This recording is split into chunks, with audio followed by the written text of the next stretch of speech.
Salut à tous, bienvenue dans cette nouvelle vidéo. Alors aujourd'hui je me retrouve dans l'appartement d'Épernay. L'appartement que je vous ai montré il y a quelques mois de ça. Je vous avais dit que je venais juste de l'acheter sur une petite vidéo et sur lequel je devais écrire un petit livre pour vous raconter comment j'avais acheté cet appartement de A à Z en passant de la recherche du bien au financement à la mise en place du locataire, etc. Donc aujourd'hui je fais cette petite vidéo toujours en direct d'Épernay de cet appartement pour vous montrer un petit peu le résultat des travaux qui viennent enfin de se terminer après plusieurs mois de galère, on va dire. J'ai eu quelques surprises, c'était mes premiers travaux. Donc des petits imprévus que je raconterai dans le livre. D'ailleurs le livre que vous m'avez demandé encore, réclamé par email plusieurs fois, je suis désolé pour le temps de retard qui est complètement indépendant de ma faute puisque c'était concomitant à la bonne réalisation des travaux. Donc là les travaux sont terminés, le livre est terminé au niveau de l'écriture, il n'y a plus qu'un peu de mise en page, des photos du photographe qui vont arriver, que je vais mettre dans le livre et puis je vous envoie ça d'ici une semaine et demie, grand max normalement s'il n'y a pas d'autres imprévus d'ici là. Donc je vais vous faire un petit tour de l'appartement. Donc je ne sais pas si vous vous rappelez exactement comment c'était sur la première vidéo, je vous mettrai le lien ci-dessus. Mais ça a bien changé. Quand on regarde un petit peu le avant-après au niveau des photos, c'est assez impressionnant. Donc là ici on se retrouve au niveau de la chambre. Donc je ne sais pas si vous vous rappelez, j'ai mis un grand lit à baldaquin.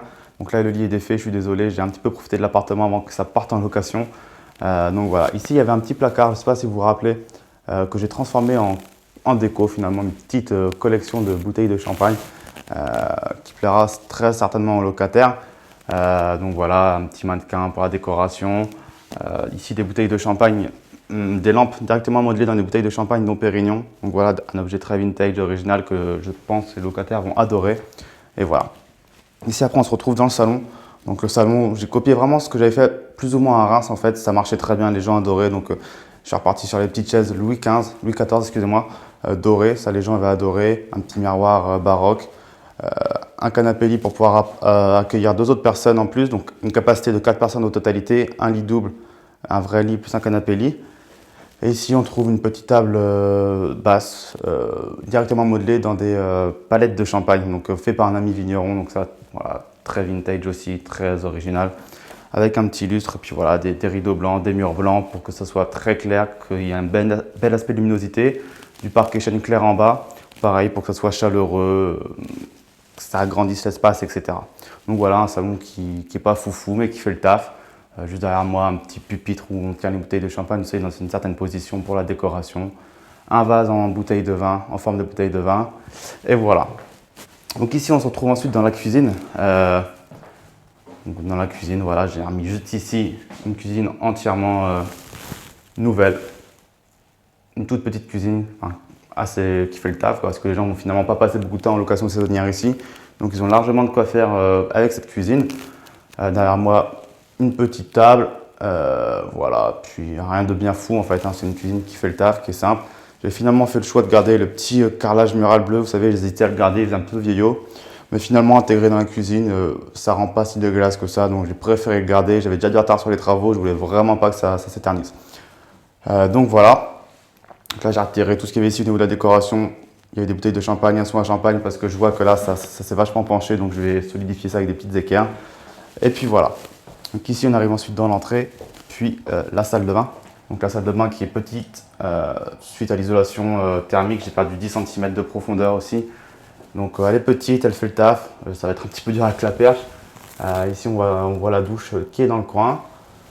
Et puis juste ici, on voit les toilettes et puis le lavabo. Donc là, c'est vraiment pas facile pour vous montrer ça. C'est vraiment petit, avec une perche qui fait 3 mètres.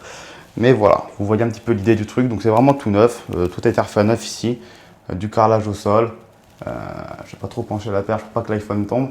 Mais voilà l'idée. Vous verrez sur les photos, ça fait vraiment un grand changement par rapport à avant. Le rendu est assez pro. Les premières personnes qui ont vu l'appartement ont été surprises. Il est bien quoi, donc ça devrait partir à la location vraiment dans pas longtemps, d'ici une petite semaine, le temps que le photographe envoie les photos, que je puisse mettre ça partout sur tous les sites de petites annonces. Et puis voilà, je suis pressé d'accueillir le premier locataire. Donc voilà, moi au niveau des travaux, vraiment ce que je pourrais rajouter, j'en parlerai vraiment plus en détail dans le livre, mais ça a été vraiment le point noir pour moi. J'ai mal géré tout ça. Soyez clair avec vos artisans dès le début sur ce qu'ils vont faire et ne pas faire. Parce que j'ai dû retrouver d'autres personnes qui devaient me dépanner des trucs comme le posage de plaintes que je n'avais pas inclus dans certains devis ou des conneries. J'en parle vraiment en détail dans le livre sur ce que j'ai mal géré. Mais vraiment, soyez clair avec vos artisans, ça vous fera gagner beaucoup de temps et ça vous évitera de vous arracher les cheveux. parce que finalement ces travaux ont duré presque 5-6 mois, ce qui est énorme pour un appartement de 43 mètres carrés. Ça a dû être torché en 2 mois, il n'y avait pas non plus énormément de travail à faire, il y en avait un peu quand même, mais pas ce qui peut justifier 5 mois de travaux, 5 à 6 mois de travaux. Donc voilà, moi je vous invite encore une fois à télécharger ci-dessous le petit livre pour que vous sachiez exactement tout. Promis, il arrive vraiment très très vite. Je sais que beaucoup ont été déçus, certains m'ont dit que j'étais malhonnête par email, plein de trucs plus ou moins sympas. Mais promis, ça arrive vraiment très très bientôt. Sur ce, moi je vous dis à très bientôt sur clubmillionnaire.fr et je vous souhaite une très bonne journée, une bonne rentrée à vous. Ciao. Au fait, n'hésitez pas à télécharger ci-dessous le petit livre que j'ai écrit et qui retrace comment j'ai pu acheter à 21 ans, sans salaire et en tant qu'étudiant, mon premier appartement pour le louer. Je vous dirai tout de A à Z, de la recherche du bien à la négociation, au financement, à la mise en place de locataires, gestion, travaux, etc. Il vous suffit juste pour cela de me laisser votre adresse email ci-dessous et je vous enverrai ça immédiatement. Je vous dis à très bientôt. Ciao.